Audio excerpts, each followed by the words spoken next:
Class 11-এর ছাত্ররা, তোমাদের আবার স্বাগত। আমি আজকে ষষ্ঠ অধ্যায়টা শুরু করব, সমাজের ঘটনাপ্রবাহ বা ডায়নামিক্স অফ সোসাইটি। তো দেখো, এই অধ্যায়টা শুরুর আগে আমি কী কী প্রশ্নগুলো আলোচনা করে নিই। প্রথমে কী কী পড়ব আমরা। তো প্রথম প্রশ্নটা দেখো, তোমরা আস্তে আস্তে লিখতে পারো। বর্ণ প্রথার বৈশিষ্ট্য কী?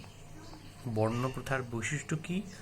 বর্ণ ও জাতির ধারণার মধ্যে পার্থক্য নিরূপণ করো। বর্ণ প্রথার বৈশিষ্ট্য কী? বর্ণ ও জাতির মধ্যে ধারণার পার্থক্য নিরূপণ করো। এই একটা প্রশ্ন।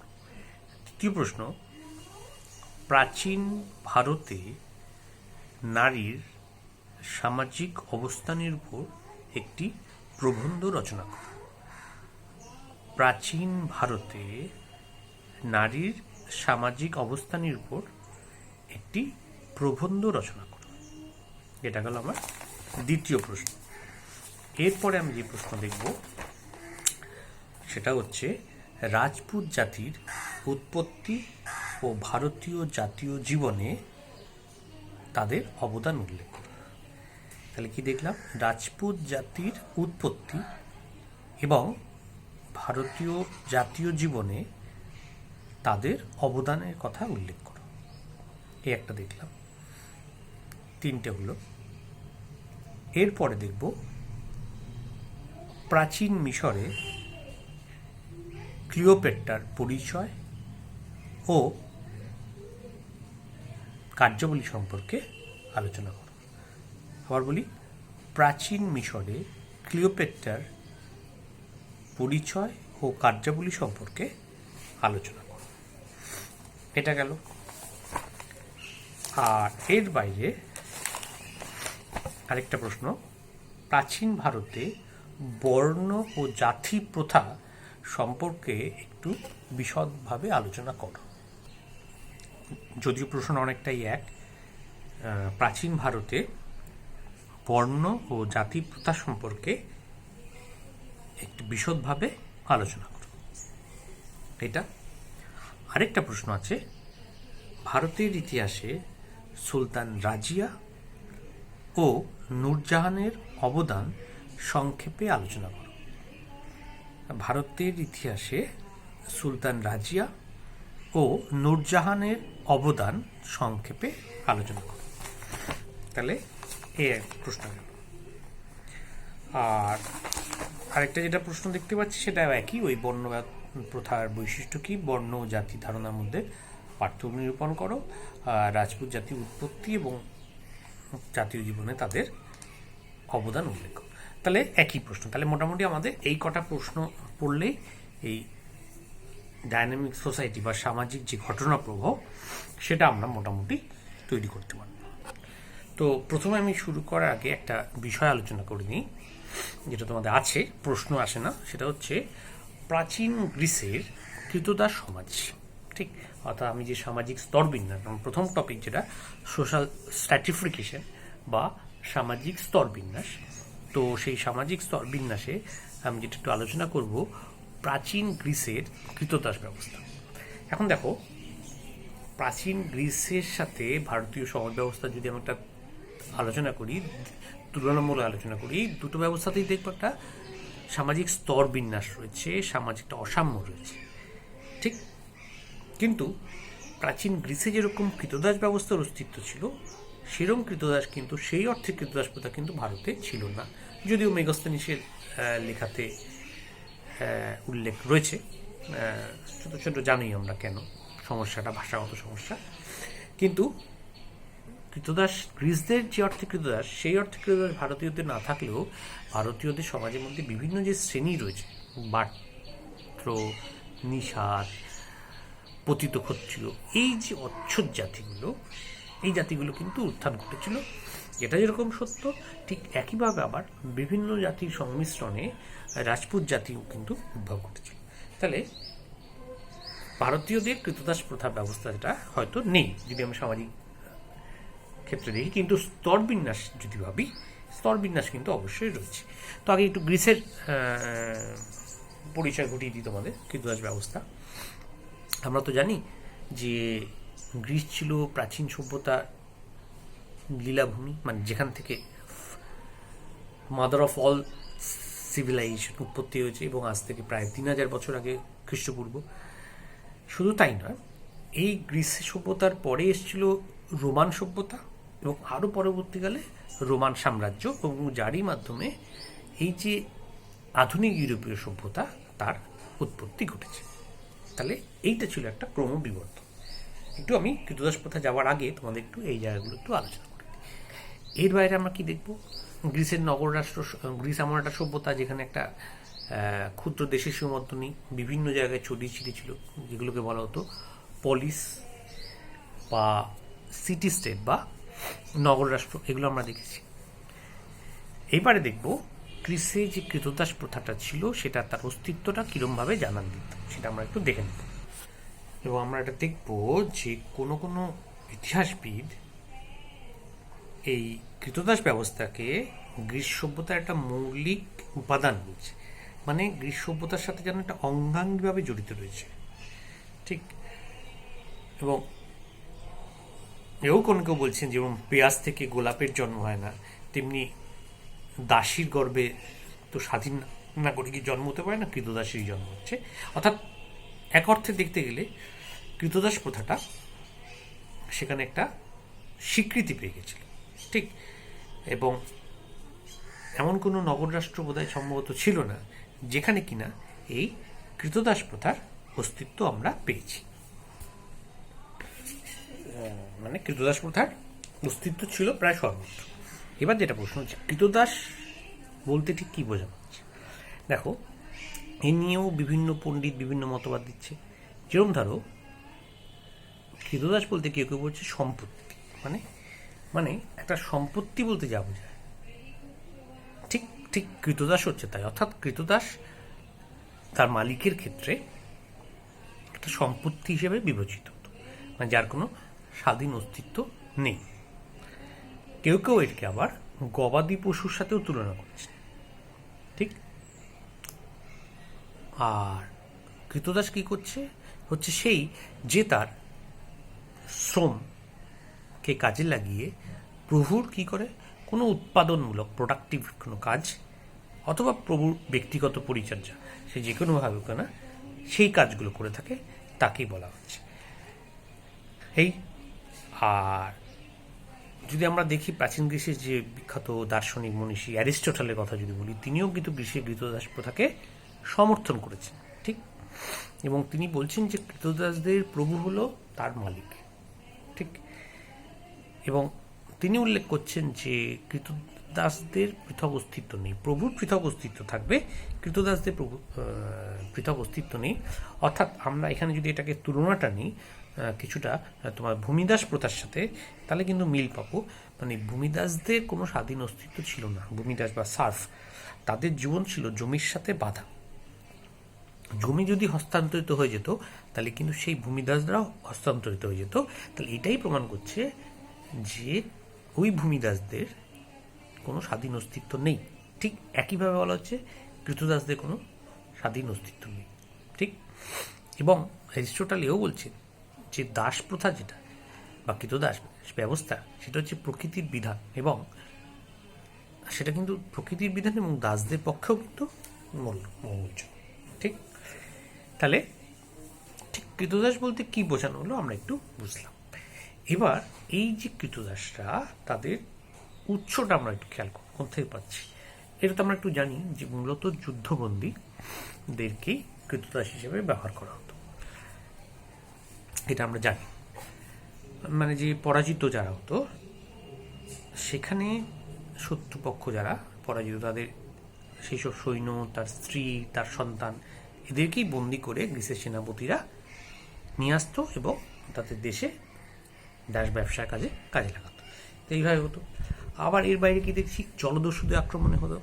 কীরকম জলদস্যু না, গ্রিসে যারা জলদস্যু তারা কি করছে, বিদেশি যারা আছে তাদের জাহাজ আক্রমণ করছে, বা সমুদ্রের উপকূলবর্তী অঞ্চল থেকে কি করছে, সেখান থেকে লোকজনকে ধরে এনে কৃতদাস করছে, এটা আমরা দেখব।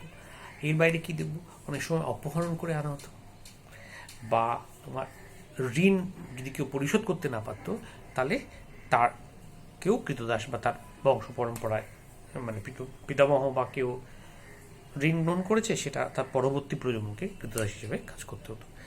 অনেক সময় কৃতদাস আমদানি করতে হতো, কারণ এই যে যুদ্ধবন্দী বা যে পদ্ধতি বলা হলো, মূলত যুদ্ধবন্দী করে কৃতদাস আসতো, সেই সংখ্যাটা কিন্তু পর্যাপ্ত ছিল না। সেই জন্য আশেপাশের বিভিন্ন অঞ্চল থেকে কিন্তু কৃতদাসদের আমদানি করা হতো। ঠিক, তাহলে এইভাবে বিভিন্ন জায়গা থেকে কৃতদাসদের আমরা উৎস সন্ধান জানলাম। এরপর একটা যেটা জানবো, যে কৃতদাসদের পাওয়ার জন্য একটা আলাদা দাস বাজার ছিল, দাস ব্যবসা, যেটা গ্রিসে কি হচ্ছে একটা, কারণ এটা একটা গুরুত্বপূর্ণ পেশা, দাসের আদান প্রদান। এবং বিভিন্ন যে অঞ্চলগুলো আছে, এথেন্স, প্রথমে হচ্ছে কিওস, এটা মাথায় রাখবে, সর্বপ্রথম কিওস হতো এবং পরবর্তীকালে এথেন্স বা বিভিন্ন অঞ্চলে এটা যে হয়েছিল।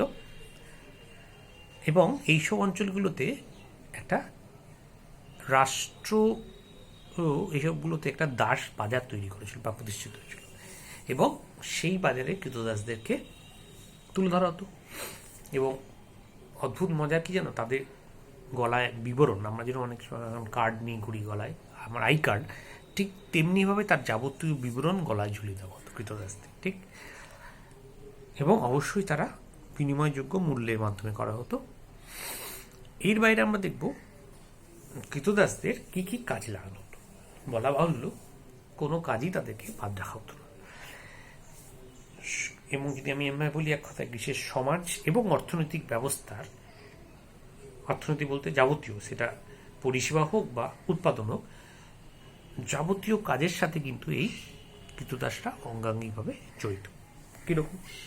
গৃহকাজ, প্রথমে যদি বলি গৃহকাজ, গৃহস্থলীর হেন কোনো কাজ নেই যেখানে কিনা কৃতদাস এভাবে নিযুক্ত হতো। এবং তোমার অ্যারিস্টটল তো আগেই বললাম, তোমার হেসিওড, অনেকের বিবরণ থেকে কিন্তু এভাবে কৃতদাসদের কথা জানা যাচ্ছে। এমনকি সাধারণ মানুষেরও গৃহকাজে কিন্তু কৃতদাস ব্যবহার করা হতো। আর তবে হ্যাঁ, ধনী ব্যক্তিদের ক্ষেত্রে কিন্তু কৃতদাসের সংখ্যা ছিল অনেক বেশি, প্রায় 50-এর উপর প্রায় তাদের কৃতদাস ছিল। আর গৃহের এক কথা যদি আমি সারতে চাই, যে গৃহস্থলীর যাবতীয় কাজ তাদের করানো হতো। এবার যদি গৃহস্থলী থেকে বেরিয়ে এসে দেখি, তাহলে দেখব খনি, শিল্প উৎপাদন কাজে, পাথর সংগ্রহ, আকরিক, এই যে ভারী ভারী কাজগুলোতেও এদেরকে নিযুক্ত করা হতো, শিল্প শ্রমিক হিসাবে নিযুক্ত করা হতো। ঠিক, আর কী করা হতো, আরেকটা ইন্টারেস্টিং, যেটা ভাড়াটে। হ্যাঁ, ভাড়াটে যায় মানে আমার একজন কৃতদাস আছে, আমি আবার সেই কৃতদাসকে অন্যদের কাছে বন্ধক রাখবো, মানে আমাকে তার বিনিময়ে সে কিছু টাকা দেবে, বা কৃতদাসকে আমি ভাড়া খাটাবো। এই জিনিসটারও কিন্তু উল্লেখ রয়েছে। এবং আমি পরে আনবো স্বাধীন নাগরিক কারা, সেই স্বাধীন নাগরিক এবং বিদেশি সবাই মিলিতভাবে কিন্তু কী করতো, শ্রমিকের কাজ করতে কৃতদাসরা তাদের কাছে। এই আর এর বাইরে যদি আমরা দেখি, কৃষিকাজেও কিন্তু খুব মারাত্মক না হলেও কিন্তু বেশ সংখ্যক কৃতদাস কিন্তু নিযুক্ত ছিল কৃষিকাজে। অনেক সময় সাধারণ যারা ক্ষুদ্র কৃষক, সাধারণ বলতে আমি বলতে চাইছি হয়তো ক্ষুদ্র কৃষক, বড় বড় কৃষক তো আছেই, ক্ষুদ্র কৃষক তারাও তাদের জমিতে কাজের জন্য কিন্তু এই কৃতদাস নিয়োগ করত। যা যা হয়, শস্য মাড়াই, জলপাই তেল নিষ্কাশন, যে যা যা কাজ আছে, এইসব কাজেও কিন্তু তাদেরকে নিয়োগ করা হচ্ছে। অর্থাৎ যেটা একটা আইনগত স্বীকৃতির মতো গ্রিসে কিন্তু হয়ে গেছিল। এর বাইরে আমরা কি বলবো, এর বাইরে কিন্তু একটু শিক্ষিত শ্রেণী যারা, তারা কিন্তু ব্যাংক, ক্লার্কের কাজ, ডিড দলিল, এই রক্ষণাবেক্ষণ, কিংবা রাস্তাঘাট, মানে বিভিন্ন কাজের ক্ষেত্রে কিন্তু এইভাবে আমরা দেখব কৃতদাসকে নিয়োগ করা হতো। ঠিক, এর বাইরে যদি আমি একটা আলোচনা করি, যে কৃতদাসদের সাথে তাদের যে প্রভু, দাসপ্রভু সম্পর্ক, সেটা দু ধরনের ছিল। সুসম্পর্ক যেমন একদিকে ছিল, দীর্ঘদিন বসবাস করার ফলে, একত্রে কাজ করার ফলে, একত্রে কাজ মানে একসঙ্গে থাকা, সেই অর্থে আর কি, তাদের মধ্যে একটা পারস্পরিক প্রভুভৃত্যের সম্পর্ক। অবশ্যই তারা প্রভুর জীবনকে রক্ষা করত, পুরস্কৃত হতো, এটা যেরকম সত্যি, আবার একইভাবে পাশাপাশি কিন্তু তারা নির্যাতিত হতো, তাদের উপর ভয়ঙ্কর নির্যাতন নামিয়ে আসতো, বিভিন্ন ধরনের শারীরিক শাস্তি দেওয়া হতো। ঠিক, ফলে এইসব কারণের ফলে কিন্তু তারা বাধ্য হতো বিদ্রোহের পথে পা বাড়াতে। তাহলে এই জায়গাটা আমরা একটু দেখলাম। হ্যাঁ, এবার তোমাদের যেটা আমি বলবো, গ্রিসের যে অন্যতম গুরুত্বপূর্ণ পলিস বা নগর রাষ্ট্র স্পার্টা, সে স্পার্টায় যে সামাজিক স্তরবিন্যাস, সেটা তিনটে স্তর ছিল। একটা ছিল স্পার্টিয়েট। কারা? স্পার্টিয়েট, যারা হচ্ছে স্বাধীন নাগরিক। ঠিক। দুই হচ্ছে হেলট, মানে কারা? যারা তোমার কৃতদাস। তিন কারা? তিন হচ্ছে পেরিওকয়। পেরিওকয় মানে হচ্ছে অর্ধ স্বাধীন নাগরিক, এরকম। তো আমি এখন তার মধ্যে একটু যদি অল্প করে তোমাদের স্পার্টিয়েট বা স্বাধীন নাগরিকদের কথা আলোচনা করি। স্পার্টা ছিল একটা নাগরিকত্ব লাভের অন্যতম শর্ত ছিল হচ্ছে অভিজাততান্ত্রিক। ঠিক। এবং অর্থাৎ কারা এখানকার নাগরিকত্ব লাভ করবে? যাদের প্রচুর পরিমাণে জমি আছে, সম্পত্তি আছে, জমির মালিকানা আছে। ঠিক। এই কারণে কিন্তু মাথায় রাখবে তোমরা। এবং এই প্রসঙ্গে আরেকটা কথা বলি, যে যৌবনে যদি সামরিক শিক্ষা লাভ থাকে তবেই কিন্তু নাগরিকত্ব পাওয়ার অন্যতম শর্ত হচ্ছে এটা। ঠিক। তার মানে বুঝতে পারছো, এখানে মানে স্পার্টা ছিল কিছুটা প্রজাতান্ত্রিক বলা হয় যদিও, আর এথেন্স ছিল গণতান্ত্রিক। সেই এথেন্সের তুলনায় কিন্তু স্পার্টায় নাগরিকত্ব পাওয়ার চান্স কিন্তু কম ছিল। ঠিক। আর এই প্রসঙ্গে একটা উল্লেখযোগ্য যে নারীদের কথা যদি বলি, নারীদের কিন্তু নাগরিকত্ব দেওয়া হতো না, নাগরিক কিন্তু নাগরিকত্ব পেত না। এটা একটা গুরুত্বপূর্ণ। এর বাইরে যদি তাদের পেশা বলি, পেশা কি ছিল? সৈনিক হিসেবে কাজ করত, জমি সম্পত্তির মালিক ছিল, এবং মালিক থাকার ফলে তারা কি করত? যারা কৃতদাস মানে হেলট, তাদেরকে দিয়ে তারা কিন্তু তাদের কাজগুলো করত। আর হেলট মানে কি? কৃতদাস। তো এখানেও কৃতদাস তো একই, মানে স্পার্টায় যে কৃতদাস সেটা একই। আমি যেটা আলোচনা করলাম মূলত এক সমাজের সম্পত্তি বলে বিবেচিত হতো বা এটিও। ফলে হেলটদের কাজও মোটামুটি এক ধরনের হবে। এই প্রসঙ্গে বলে রাখা ভালো, কিছু রাষ্ট্রীয় কাজও, সে তো আগেই বললাম রাষ্ট্র কাজ করা হচ্ছে, এটা তাদের মধ্যে ছিল। এর বাইরে বরঞ্চ আমি যাদেরটা কথাটা একটু বলবো সেটা হচ্ছে তোমার পেরিওকয়, এদের কথাটা একটু বলে নিই। তাহলে এই পেরিকেও কারা? পেরিওকয় হচ্ছে একটা মধ্যবর্তী স্তর, মানে একদিকে যেরকম স্পার্টিয়েট বা স্বাধীন নাগরিক আছে, অন্যদিকে আছে কৃতদাস বা হেলেট, তাদের মধ্যবর্তী পর্যায়ে অবস্থান করছে এই পেরিকেওরা। ঠিক। অর্ধস্বাধীন নাগরিক। এই তাদেরও কাজ কি? তারাও অনেক রকম মানে জমি জমা, শিল্প উৎপাদন বা বিভিন্ন কাজে তাদের নিয়োগ করা হতো, এবং নাগরিকদের সাথে সম্পর্কটা একটা গুরুত্বপূর্ণ। এবং এক্ষেত্রে কিন্তু কৃতদাস নয়, তারা যথেষ্ট সহানুভূতি পেত নাগরিকদের কাছ থেকে, এবং আমরা বলতে পারি নাগরিকদের সঙ্গে এই পেরিওকয়দের যথেষ্ট সুসম্পর্ক বজায় ছিল। যদিও আমরা দেখব বিভিন্ন ক্ষেত্রে কিন্তু এই পেরিওকয়রা কিন্তু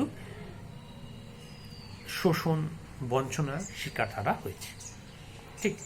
তাহলে এই গেল মোটের উপর একটা সামাজিক স্তরবিন্যাস বা সোশ্যাল স্ট্র্যাটিফিকেশন। গ্রিসের এটা বলা হতো মূলত গ্রিসের কৃতদাস ব্যবস্থাকে কেন্দ্র করে। তাহলে আজকে আমি এই পর্যন্ত আলোচনা করব। এর পরবর্তী স্তরে আরও গভীরে গিয়ে দেখব বর্ণ এবং জাতির মধ্যে সম্পর্ক। তাহলে আজকে তোমাদের এই পর্যন্তই রইল।